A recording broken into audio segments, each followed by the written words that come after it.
You ask Tiger to solve. This deals with linear equations with one unknown. The final result is x equals 8. Let's solve it step by step.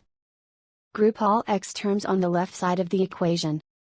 Subtract 5x from both sides. Simplify the arithmetic. Group like terms. Simplify the arithmetic. Convert the x into a positive number.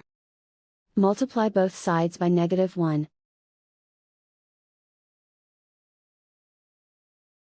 Remove the ones. Simplify the arithmetic. And so the final result is x equals 8.